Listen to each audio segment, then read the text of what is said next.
The Business is sponsored by Kingston Smith Chartered Accountants.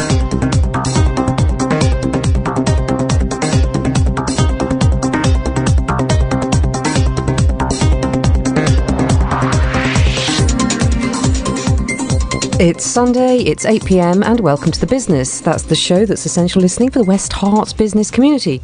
Now, there are many businesses out there that may be already falling behind on their New Year's resolutions, but in the spirit of that old adage that if you do more of the same, you'll get more of the same, this evening we're going to be focusing on the different ways in which businesses and their management teams can help develop their business skills within their operations.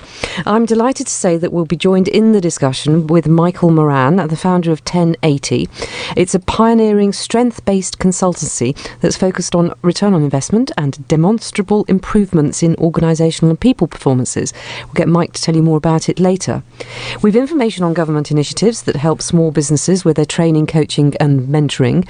And we've also got comment from two quite different types of coaches. Norman Whitwood, who's a life and career coach who takes, in his own words, an holistic view of coaching, and Alexis Ernst of Pirouette consultancy, who specialises in turning managers into leaders. Jeremy Silverstone of Purple Marketing is the chap who's supporting the government initiative that I mentioned to help SMEs. So if you have any experiences of training, coaching or mentoring that you'd like to share with us, or you have any business plans that are going to turn your business into gold in 2015, then please join in the discussion this evening on Twitter at RVTheBusiness. But before we get on with the show, let me introduce, as always, my fellow presenter, Clare McAnulty. Hi, Clare. Have you had a good week? Yeah, I think it's really this year has started off busy and it's just continued that way. This has been busy all of January and into February. So I thought I would just introduce this story. We're talking about mentoring this week, and I noticed a rather apt article in the paper by Duncan Cheadle. Now, Duncan Cheadle is founder of the Supper Club, and he's spent over 15 years championing UK enterprise. In that time, he's worked with hundreds of entrepreneurs, and in the article, he gave his 5 steps for finding your perfect mentor. His first one is to do your research, so make sure you've picked the right person. Don't ask to be mentored. So, you know, it's quite a big time commitment if you ask somebody to be mentored. Just see how you get on with someone first and let the relationship grow first. Third one, respect their time. The fourth one, be open, so be prepared to be told that you're maybe not doing everything right. And the fifth one is to take stock. So just, you know, after a while, let's see how the relationship's going and if it helps you. So that's his 5 top tips for choosing a mentor. That's a great way of starting the show, so everybody knows what they're looking for as we hear what some of the mentors and coaches have got to say. I just wanted to start with a familiar story for some, but it came up recently when I was working again with some students. And so whilst we're going to be talking a lot on the show about training and also time management and how that is one of the pointers to suggest that you might need training, I thought this would be worth repeating, and it's the rocks in the bucket story that most of us are quite familiar with.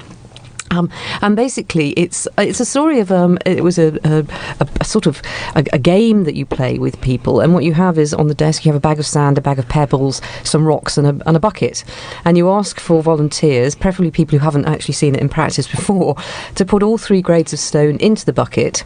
And you know what normally happens is somebody very sort of keen jumps up and carries out the task, and they tend to put start with the sand, put the sand in the bottom, then they put the pebbles in, then they put the rocks, and then they find actually you can't get all of the pebbles and the rocks and everything into the bucket. And then what the good old lecturer or me says is, so this is an analogy of poor time management. If you'd have put the rocks in first, then the pebbles, then the sand, all 3 would have fit. And this is very much like time management, in that by completing your biggest tasks first, you leave the room to complete your you leave room to complete your medium tasks and then your smaller ones. And by completing the smaller tasks, you spend, if you complete the smaller tasks first, you spend too much time on them, leaving yourselves not enough time or space, as it is in this instance, for the medium and the large tasks. So what you do then is you refill the bucket, putting the big rocks in, then the pebbles, and then the sand, and of course everything fits. So this is all very well until one student then very smartly chirped up from the back of the theatre, saying that we'd forgotten one thing. At which point he approached the bucket, produced a can of lager, opened it and poured it into the bucket and said, no matter how busy you are, there's always time for a quick beer. and I think it's a nice way to start the show off, but it does fit in with what we're talking about today, because what's really, really important when you're running a business is that you do give yourself time to put your head up and smell the roses. So, before we crack on, we are going to have a very short break, and we'll be back with Mike Moran and some clips very shortly.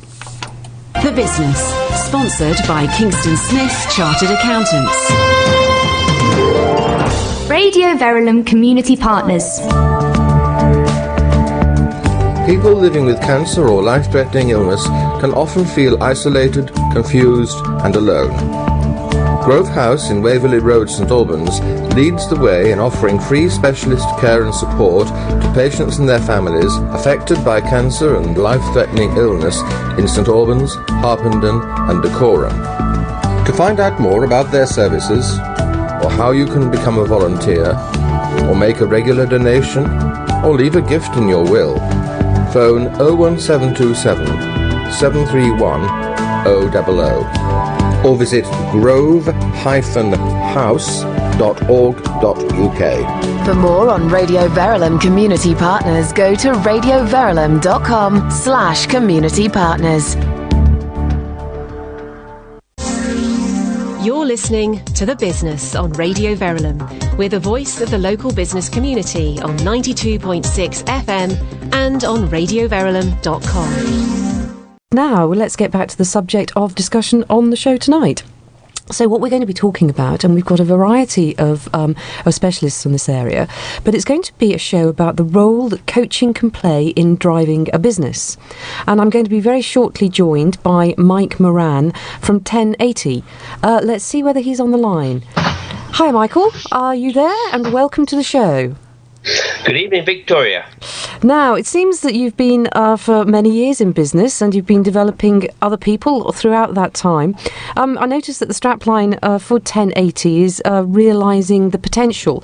Perhaps you could start by telling us and the listeners a little bit about 1080 and just how you operate. Okay, thanks, Victoria. As you say, the strapline is realise the potential. 1080 is a business that helps coach individuals to maximise their potential through their career. We also work inside organisations, working with their leaders to develop their leadership capability. Because, I have a view that when people come out to work, they want to give their all. They want to realise their potential. And any organisation that actually manages to do that will be both profitable and successful. Well, it sounds like you're just the person to be joining us, so thanks enormously for bringing your expertise. And I think what we'll do is get right on to the first clip. So what we're going to hear first is about a government recognition that businesses really do need help. And I met up with Jeremy Silverstone of Purple Marketing, who's actually joined the programme as a mentor. So let's hear about the initiative in which he's just become involved. Yeah, it's been running for a little while, but it came out of the government's research into leading companies in the UK. They wanted to try to find out what it is that characterises those organisations, and they came up with a very surprising answer. It won't surprise some people, but it surprised them, and it surprised a lot of other people, and that was that the leaders and managers within those organisations were characterised by the fact that almost all of them had a coach. And so they realised that if they could provide coaching for other businesses, smaller businesses, then that might significantly stimulate the economy. So they came up with a programme called the Growth Accelerator Programme. And the Growth Accelerator Programme targets small and medium-sized businesses and provides funding for those businesses on a sliding scale, depending on the size of the business. There is a basic package which is provided by the programme, which is 6 half-days of training in various subjects. It might be marketing or finance or social media or whatever it is. And there is also 4 days of coaching. The government puts a notional value to that of £3,500. But it's heavily subsidised. So for the smallest businesses, they only pay 600 of that, and the government pays the remainder. There is VAT to pay on that, which is reclaimable if you're VAT registered, but the basic cost is £600. So for £600, a small business, and that's under 4 people, would get 6 half days of training, and they would get 4 days of coaching. So when you say a small business, and you mentioned 4 people, is that they have to have more than 4 people in place before they can get this training? Is that the size of business we're talking about? The level of subsidy is different depending on the size of the business, but any business up to, I think, about 200 people can get this programme. So the level of subsidy is greatest for the smallest businesses. So if you've got between 1 and 4 people when you start the programme, and you can convince them that you are ambitious and that you want to add to your numbers, and this exercise is really about stimulating the economy and creating jobs. So, Michael, as Jeremy said, it's not too much of a surprise to some of us that successful businesses are led by people who have some support. It sounds as though you've got a lot of experience of this sort of thing, that support for people leads to successful business. Yes, that's the case, and I think that Jeremy outlines the critical thing around training is to embed the learning back in the place of work, and that's where the coaching and mentoring process comes in. If you like, you use the analogy of sports. What you're doing during the week is you're practicing with the coaches, and at the weekend on the Saturday you're playing the match, and hopefully you'll take that learning from the practice with the coach and apply it back into your business. And it sounds as though it works. Have you come across the Growth Accelerator programme? Funny enough, Victoria, I have. Indeed, one of our clients is using it. I think originally the scheme was put out there by Grant Thornton, but yes, I have heard of the scheme. And have you got any experience of how successful it is? Not in the sense of us being paid by the government.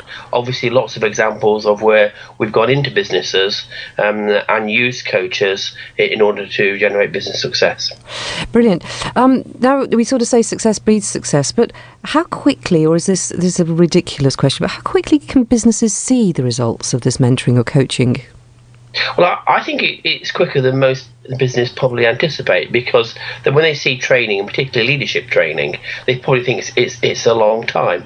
But you can very quickly increase employee engagement by having managers who listen to the staff, who care for them, stretch and develop them, and that can be quite an immediate impact. So if you've been on a course and you go back to the workplace, say the following 2 days, and you change your behaviour, you become an engaging manager, you'll see the results immediately.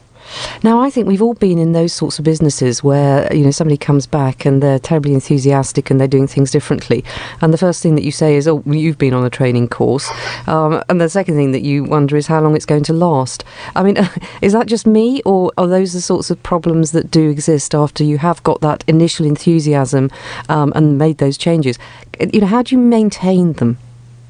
Well, and I think you're right to be cynical, Victoria, because certainly the research seems to show that the benefit of going on a training course is very short-lived. But that's where the coaching comes in, because typically what a coach will do, he will spend something like maybe 6 sessions of an hour or 90 minutes over a period of time, between 3 to 6 months. So what doesn't happen, you go back to the course and then forget the learning. You implement the learning over a longer period of time. That sounds a far better sort of approach. So I don't think any of us have got any doubts really that investing in this area really does deliver results. But what I did want to do was find out from Jeremy what the process was. Is it, just how difficult it is to get these grants? So we're just going to go back to Jeremy to get a better understanding of the process. I asked him just how difficult it was as a business to access some of this money. Realistically, how easy is it to convince them that you are a high growth business if you're a sort of sole trader or one or two man band?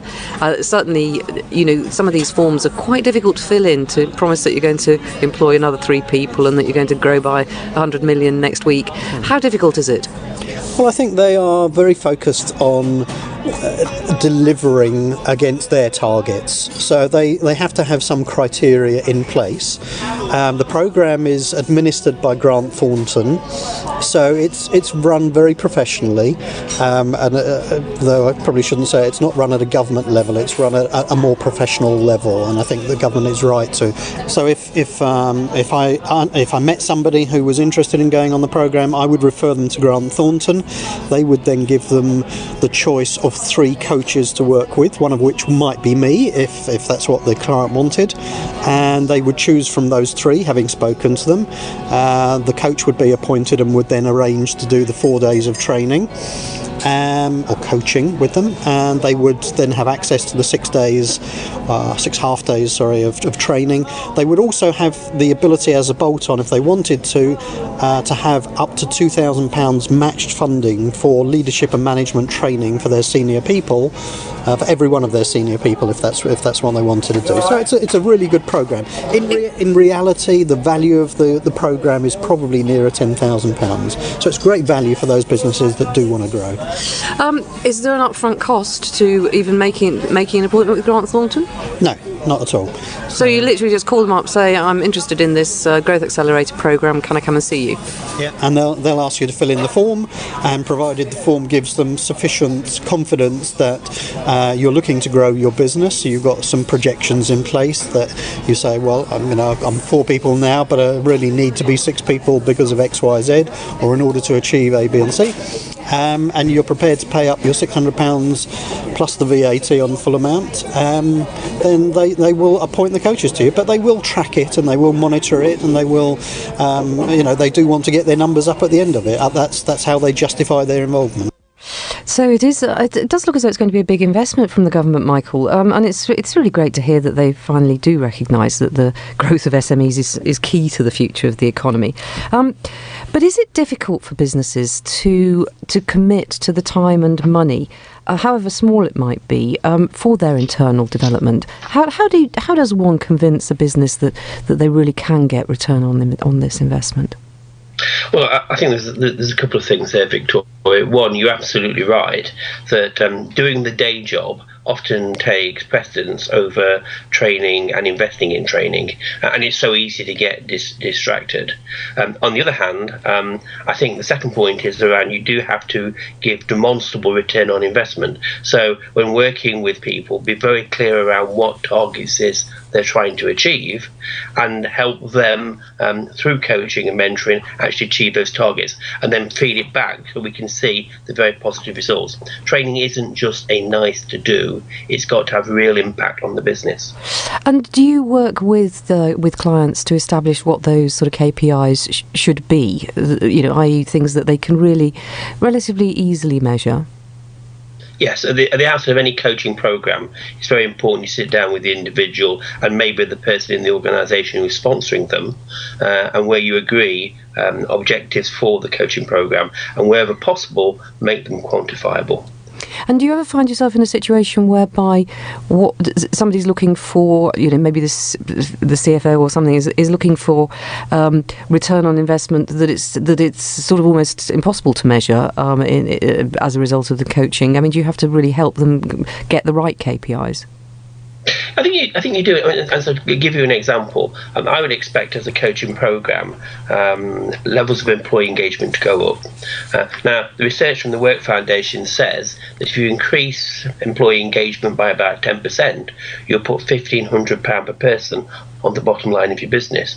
So when you're talking to a CFO, it's about agreeing today what the level of profitability is, and then secondly, to agree the targets where you want to be in 6 or 12 months. Oh, right. That sort of actually does make it quite a lot easier for a CFO to. They understand numbers like that, don't they? So that makes it a bit easier. So in terms of the business itself, how difficult is it for those businesses or the senior management in the teams to actually ask for outside help? Do some of these small businesses feel that it's an admission of failure? I think one of the things that coaching suffered from for a long, long time was that the perception of the individual that I am failing or I need something fixing. And indeed, as you probably imagine, in small businesses, people don't put their hands up very quickly to say, I'm not doing a good job. Indeed, coaching is the opposite. Coaching is about working with people's strengths and doing what they do and doing it better. So it's very much a positive approach, not a remedial negative approach. That sounds like the right approach to me. If you've just tuned in, we're talking about business coaching and mentoring. We are with Michael Moran of 1080, and we've covered a few aspects of what the government are doing, but it does seem that there is no doubt at all in most people's minds that businesses can really benefit from help. But what sort of help? So what I then went and did, last week, was actually went and talked to a few different types of coaches and mentors. I first spoke to Alexis Ernst of Pirouette Consulting and asked her about her approach. I specialise really in working with leaders, owner managers or senior leaders in businesses, to help them look at how they're behaving as leaders in their role, and actually, are they really being leaders or are they just being managers, and helping them look at that and identify the distinctions so that they can step away and really identify what their leadership qualities are and start to bring those into play. So what is the difference between a leader and a manager? Very good question. So a leader is someone who really is able to create a vision and then communicate it in a way that engages and inspires with their workforce. And I read something recently about actually it's not about taking responsibility, but it's about giving responsibility to their people, to allow them to be managers and stepping back and actually helping them take that responsibility. And how do you, as a manager, decide when you need leadership skills? And that's an interesting one as well, because everybody really, whatever role they're in, they need a little bit of leadership and a little bit of management in terms of their skills. And what's important is, as you say, is how do you actually identify when you need to use what? And that's the thing that I help people do, actually identify that. So when is it right to be a leader? When is it the right thing to be actually just helping people identify for themselves what needs to be done, and when do you actually have to say, actually, it needs some hands-on help here, and I need to actually walk beside this person and help them with the doing of the role and actually learning how to do it. So a lot about a manager is helping their people develop the skills to do the jobs effectively, whereas as a leader, it's about actually empowering people to do it themselves and to take on that responsibility and accountability. And within the small to medium-sized businesses that a lot of us work in, a lot of the people that have developed business have developed it because they have their own passion or their own skill or their own area of expertise. How often are they really the leaders that business needs in order to take it to the next stage? And that's the big problem, and often they're not. So because they've grown with their business and they know it inside out and backwards, they're afraid to let go. They're afraid to kind of let go of those day-to-day reins and step back and sort of look at the bigger picture. And that's what causes a lot of businesses to stumble in that taking that leap to the next size and that next level of growth, because they're too hands-on. And as long as they're really hands-on, then the business can't grow properly. But how does that person that's hands-on, that's been running the business so long, know what they don't know? Well, and often that's the problem. They don't know what they don't know, which is why they need some help to actually help them to recognise where they're struggling, because they don't know it unless someone comes along and kind of says to them, have you really looked at what you're doing, and do you realise how the people within your business can really be doing a lot of what you're doing? And don't be afraid to delegate and let go, because there is a way of delegating that empowers people and enables people to do the job effectively. They won't do it the same way, which will always be the difficult thing for the leader, because it's like, but I've always done it this way and this is the best way. Well, it's not always the best way. And actually, if they allow some of that creativity and ingenuity and innovation within their business to flourish, it will make a difference for them, and they'll create much more space for themselves to be able to be that leader rather than be hands-on. And that was Alexis Ernst from Pirouette Consulting. Mike, in your experience, what's the most common thing that business owners don't know that they don't know? Well, it's a very interesting one, because typically entrepreneurs, business leaders have got to where they've got to be successful by being doers very often. Sort of they've had the idea, it's them who are doing the selling or the managing. And of course, when the business starts to grow, typically it's about giving up things, about empowering people. So as Alexis says, it's very much around this delegation, and I would venture this issue around how you motivate your people to do the tasks that you previously used to do, but you're now delegating. And often a very simple example, managers tend to micromanage. They're so keen to make sure the person does the job like they do it, they take away the necessary initiative for the person, which isn't very good and doesn't motivate. No, I've heard that so many times. So we've had an excellent first part of the show. We've heard about government grants from Jeremy Silverstone of Purple Marketing. We're with Mike Moran of 1080, who's got lots and lots of valuable comments. And we just heard part one of Alexis Ernst's comments from Pirouette Consulting. We are going to hear more after this short break. The Business, sponsored by Kingston Smith Chartered Accountants. At Kingston Smith, our ethos is simple. We want our clients to succeed. Welcoming owner-managed businesses and individuals, we pride ourselves on offering the local business community a range of services that best supports their needs for maximum growth.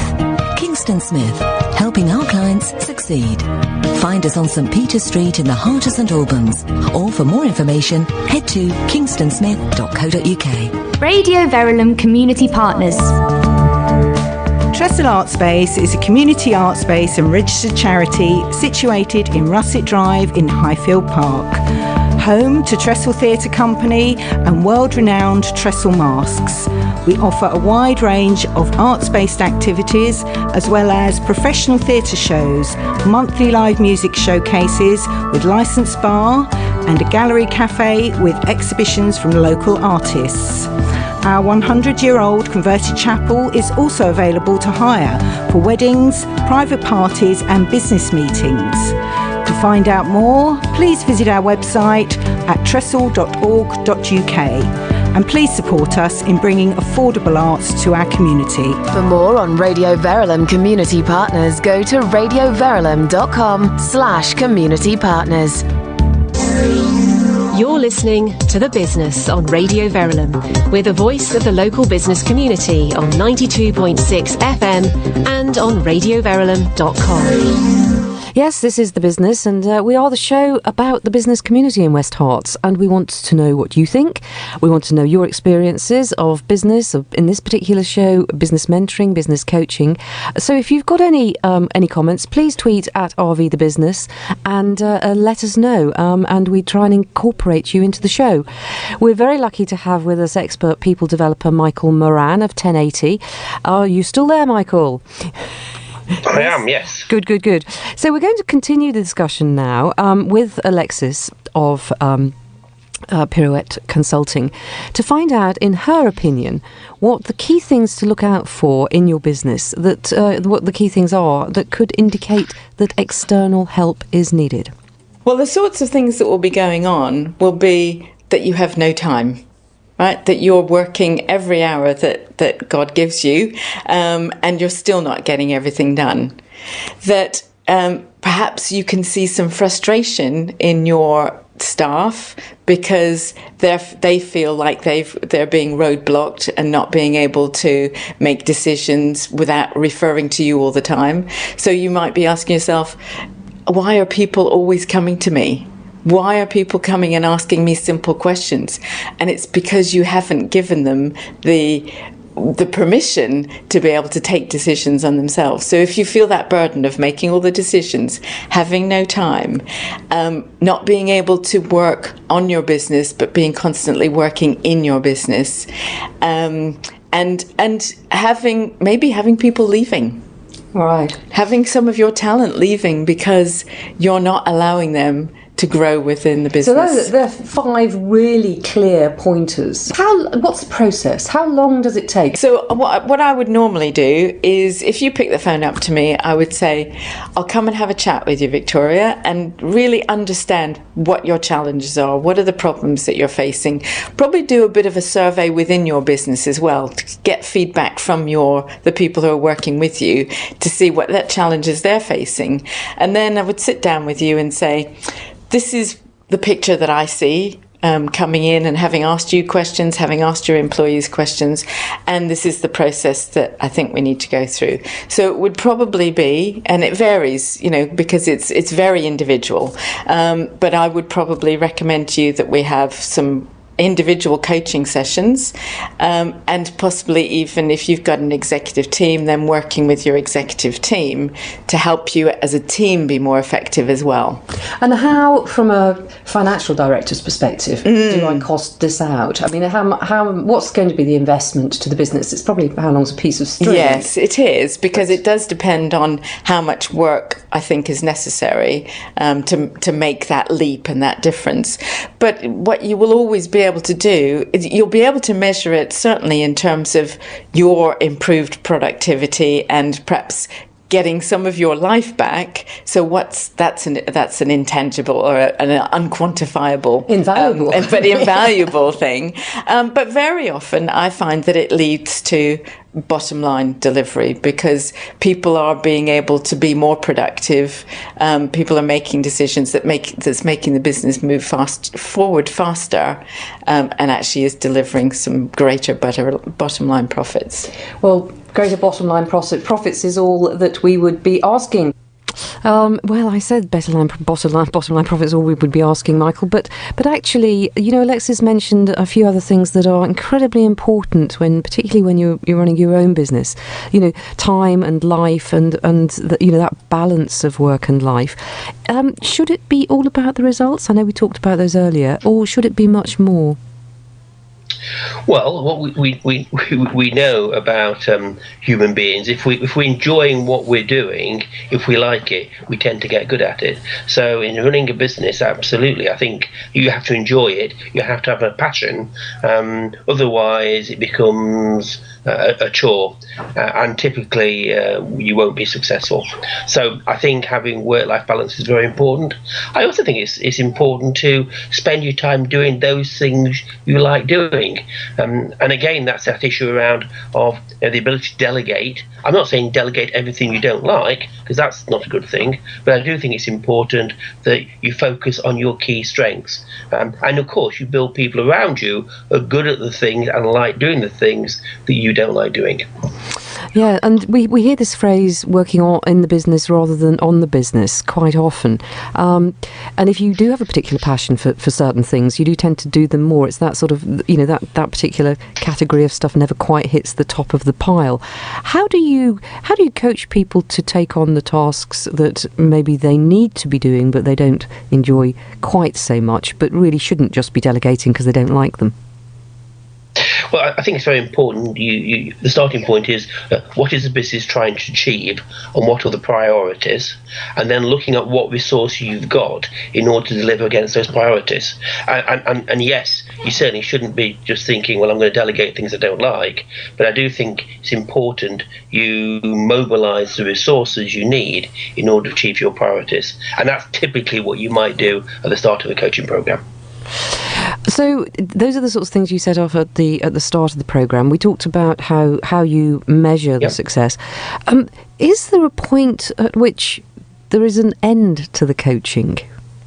I mean, is it something that should just really go on and on? No, absolutely not. Remember when I said that the starting point of a coaching programme is to agree very clear objectives which are measurable, and then typically a coaching program of, say, 5 or 6 sessions over a 6-month period. So there's a very defined end gate. Coaching that goes on and on and on is clearly not effective. But what if you actually, resolved those particular problems over that 6-month period, and they then led to, an eye-opening and a realisation that there were other things that I'm sure that must happen, doesn't it? It does, but I also think it's very important. The relationship between the coach and the coachee is sort of creating independence for the coachee.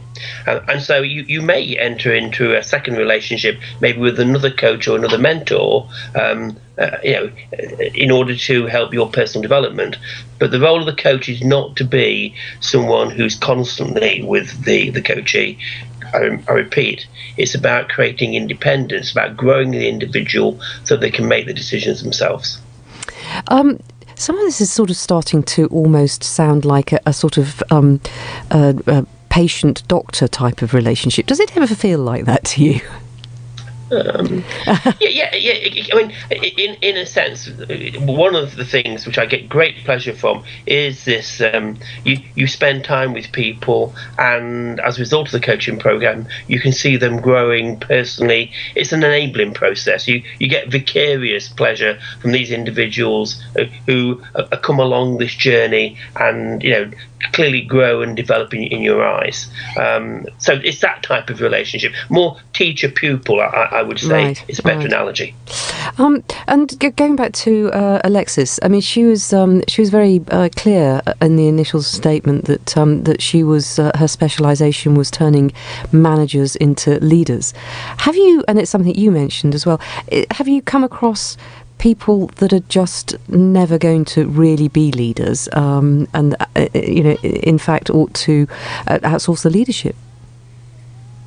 I think if you're running a business, that's very, very difficult. I certainly can well recall and seeing individuals who were very good. They were good qualified accountants, but when asked to lead a team of accountants, were clearly not up for the task. Indeed, the competences, the skills, the knowledge required of being a leader is not the same as being a good accountant. So I think it's very important in business you pick people who have the appetite, and B, the obvious qualifications to do that. And by the way, you don't pick people just because they're the best accountant. Oh no, I would always agree that. But then I guess this is why you have a board or a senior management team with different people with different skills, and a good balance across that team is crucial, I would guess. It's critical, because no single leader or manager will have all the competencies required to run a business. So going back to my football analogy, it's about putting the right people in there, playing to the right position. And that's what good leadership is, about growing a team of people around you who have the necessary skills and appetite to do what you need to achieve. Mm. So you're listening to The Business on Radio Verulam, and we're talking about business coaching and mentoring. If you've just joined, we've got Michael Moran of 1080 on the phone helping us with the discussion. And we've heard about governments backing SMEs. We've heard from leadership development coach Alexis Ernst. We've heard from Jeremy Silverstone of Purple Marketing. And our next clip is with a very different type of coach. It's with Norman Whitwood, who is a life and career coach, and he takes quite a different approach to people development. Okay, well, life and careers coaching really touches on the holistic view of the person. We're really after finding out about them in quite a deep sort of way, what really motivates them, what values they have, and build on that very personal sort of preferences, which they often don't know about. We really have to dig these out, because most people don't think deeply about themselves very often, and this is an opportunity for them to do that, and that's what a life coach does. it's as I said, it's very much a holistic view of that person. But we've got to dig it out, and it takes a little while, and it's one step at a time. But once we have that, we can then build on that in a truly constructive way to build a new life or a new direction, a new business, and whatever they really need. Now, I think I'm right in saying that after many, many years in business and in business development, in all aspects of business and business coaching, you actually started to recognise that the life coaching was the piece that was missing from many businesses. How do the two link together? Well, that's very interesting because there are a lot of good business people out there running good businesses, even good managers within large businesses. But the problem is they can become obsessed with the business life. And I find time and time again that that obsession, if it's that bad, is really destroying their private life. So this thing about work-life balance really is a major problem. And what I'm addressing a lot of the time is not the business issues, which I can and do, but it's the lack of anything else meaningful in the lives of some of these people. And they come along thinking about solving their business or career problem, when in fact it's not really the career or the job, it's them. Whoa, it's not the business, it's not their career, it's them. Michael, is that something you've come across? I think Norman's absolutely right. You do need to have an understanding of yourself, what your values are, both personal and career values. You absolutely need to know what motivates you. And if you're not careful, if there's a misalignment of your values and the organisational values in which you work, it won't work for you. You'll be the wrong person in the wrong place. It's like sort of square pegs and round holes and that sort of thing. Yes. How frightening is it with people when they start getting some self-realisation? I mean, do you find that some people it's almost like a revelation, and for some people it's a positive revelation, and others maybe not quite so positive? Well, I think that's part of the skill of the coach. We will all have strengths and weaknesses, and I don't think a coaching process that focuses on an individual's weakness, so telling them what they're not good at, is that helpful. So typically you will work around what it is they like doing and what they're good at. As Norman said, one of the really interesting things is most people go into the world of work and they haven't thought about what's important to them or what motivates them. So for most people, the experience of having a coach and spending time on you is really, really helpful and certainly very valuable in putting together a career plan. Do you find that people, they go headlong into business, they have success, the businesses grow, they get sort of quite wrapped up in it and bogged down, and as Norman's mentioned, and they forget their original raison d'etre, and some of this coaching, some of this help actually reminds them what their original goals were, what their original ideas and ideals were. I think it's even more fundamental than that. I think most people who go into business don't actually start with an original goal. They don't have a career plan. And then consequently, they go opportunistically from role to role or company to company, and then suddenly end in a situation where they're not in the right place. I often use the analogy, planning your career is equivalent of getting on the first plane in the summer holidays and then saying you don't like the destination. Well, that's what will happen if you don't plan your career.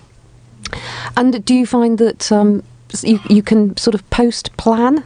Can you sort of think, oh, blimey, I didn't quite get it right, but now I'm going to actually have a plan for the next stage? Can you just regroup? Yes, of course you can. It's about what we call knowing why, what's important to what values and your motivators. It's knowing how, what you're good at, what you like doing, and there's a very strong correlation between what you like doing and you're good at. And then there's a third and final part of the jigsaw is knowing whom, which is around your network and utilising your network to help plan career success. So have you ever been in a situation where you've actually gone in to help a person or to help a business, and they've decided that actually the best thing to do is for them to walk away and do something completely different? Does that ever happen? That does happen in the sense very often when you'll see people who are just truly not happy with what they're doing, and when you unpick what it is they're not happy about, you'll find they don't like spending the time, and consequently they are in the wrong job.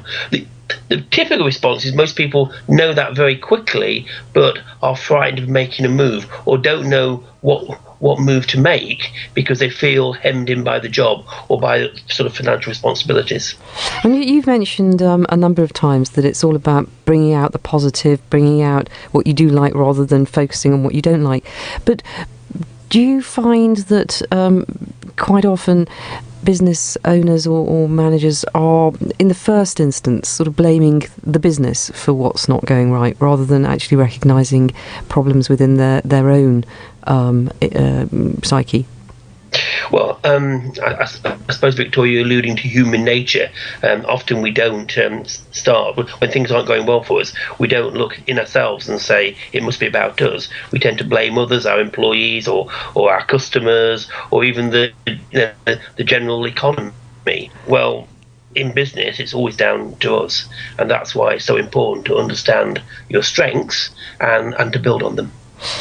Right, well, let's go back to Norman for a final clip of the show. We're now going to hear some more of the views on the values of self-awareness in the workplace, and in particular, how that can really add value to business. Very, very important that people do not lose the perspective on themselves as people, as human beings, if I can put it that way. It's very, very important to go back to your basics and sort of refresh your idea about why you're doing this, how you're doing it, and actually, in fact, what they're doing with their lives. And how does it affect the business itself? I mean, assuming that the person becomes happier, becomes more in tune with what makes them happy, how does it then affect their business? Oh, I think it affects the business profoundly. I think they become more relaxed, they become more focused on what they're doing and why. I think getting to know yourself, which is a major aim of life coaching, does enable you to know other people better. It does ratchet up your own compassion for other people. There's no doubt about that. And therefore they become more tolerant of other people, they become more patient. That's a sign that comes through very often with my coaching clients. So coaching themselves, learning about themselves, helps them to deal with other people better. And if you're dealing with other people better, then you're probably running a better business. Is that the theory? No question about that. I mean, as a business person, and I've seen so many businesses as a consultant, the business is only as good as the people in it. That's a bit of a cliche, but it's absolutely true. In any well-run business, you'll see a few people who are really, really good, really motivated, and working well together. I mean, this whole thing fosters teamwork, which is crucial to any successful business, large and small. I mean, it's quite a big step to take, isn't it? It is a big step. I think one obvious sign is staff turnover. People are leaving, people are off sick, people are not really contributing to their full potential. You've taken someone on because they look really good for the job, they're just not performing. I think there are many, many signs within the team, within the way people behave, and these are pretty obvious if you stop and think about it, that they're not being treated properly. And of course, bad performance. This results in bad business performance, lost sales, lost revenue. So somebody might get in touch with you and say, business is crumbling, it's just awful, the staff are dreadful, and you go along and you have a look at the business and find that actually it's a whole different set of problems. How do people react when you start opening that sort of bud of flower and taking the petals away, and people start seeing that actually at the core of all this might be them and their problems? It's a very difficult thing for some people to appreciate, and I think you have to go step by step. And I think before you start, you really have to warn them that you're going down this path. That's what I do, and I tell people up front that's where we're going. But I also emphasise that we're going to do it step by step. We're going to do it at their speed, and we'll only go as far and as fast as they want to. But I do warn them, but it takes time. Some people get into it very quickly, and they start to enjoy it. Almost invariably, some people get to a certain point and they really don't want to go any further. They really can't go there. That's fine. They're not really candidates for coaching. But most people, once they get into it, start to understand themselves so much better, and they start to understand how that leads to some of their problems, and they're really, really grateful for the insight. So basically, if you just take it one step at a time and treat everybody as individuals, because each one is unique in terms of the progress they can make and how quickly they can make it, then usually they'll buy into the process, enjoy it, and really benefit from the whole experience. How do they then take it into the workforce? Well, I think one obvious way is to advocate coaching for individual members of their staff, because it could well be that some members of the staff have exactly the same problem that they had, which is lack of a wider awareness, either of themselves or their surroundings and the people they're working with. I think training generally is underestimated. People aren't doing enough training. I mean, quite often people are unhappy in their jobs because they're not getting the attention. Employee engagement, something you mentioned, people being unhappy because they're not getting attention. All things, Michael, that you've mentioned as we've been going through the programme. Employee engagement is quite a sort of stock phrase these days, and I'm sure it's always been the case, but it's something that that businesses are now taking much more seriously in terms of developing employee engagement, because I guess people are realising the cost if employees aren't engaged. Well, sadly, in the UK, we're not very good at employee engagement. In fact, the probably average level of engagement is around 60%. How's that measured? Well, typically through questionnaires. There's a whole series of organisations that do that. You can use pulse surveys, and you're asking a series of questions of employees about what they think about their job. Are they listened to? Are they given sufficient training? Do they like coming into work? Are they going to stay? There's a whole series of questions you can ask, and say, sadly, we're not that good at it. Who's the best? Sorry, just to barge in, but who's really good at it, and who's worse than us? There's a whole series of. That's an interesting question. Outside of Europe, we certainly the Americans are on a higher level of employee engagement, and then if you look in the Far East, the Japanese and the Koreans have better score than we do, much better scores. And who's really bad? We are. Oh, we can't be the worst. So sorry to have butted in. So, but is it something we're getting better at? It is, and there's been a lot of time and energy. Indeed, the government set up an Engage for Success initiative, which is supported by employees and the trade unions, in order to help organisations provide a place of work that the people can feel, I think using Norman's word, happy. There are 4 things typically that drive employee engagement. The first one's about buying into the vision of the business and knowing your part in it. Secondly, working for an organisation that has integrity.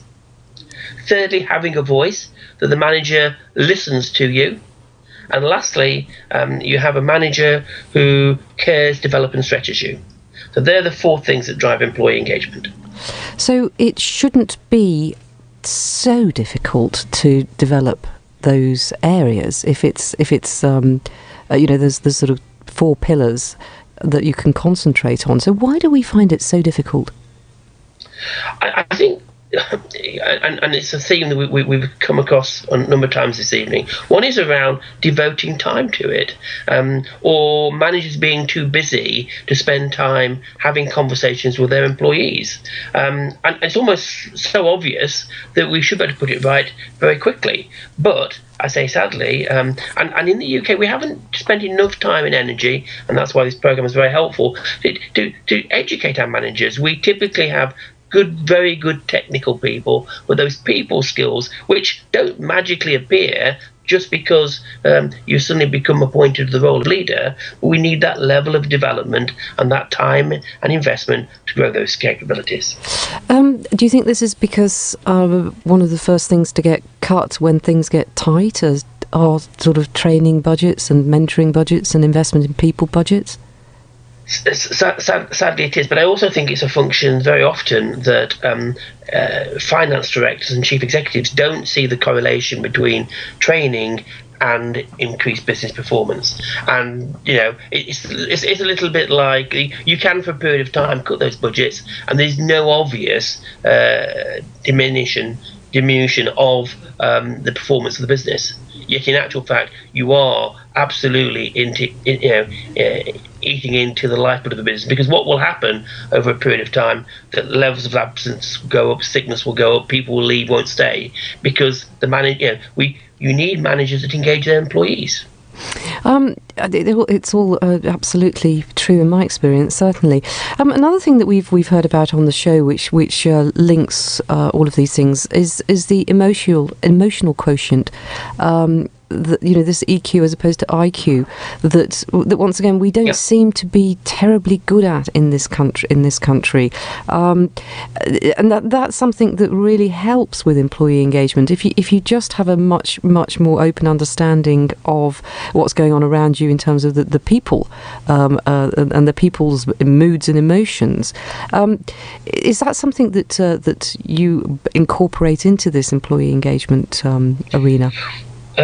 Well, yes, and would be typically an element within any sort of coaching and mentoring process. I think a number of your guests tonight have mentioned this concept of self-awareness, that you do need to understand, if you like, how others see you behave.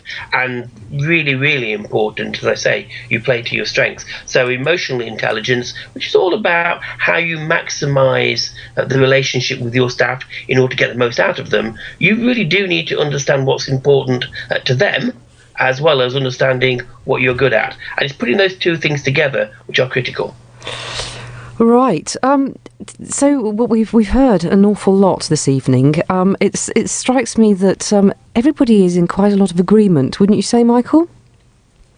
I think we've had three very helpful contributions. I think at the heart of this, there is a recognition that we do need to spend time and energy building managers and leaders' capability.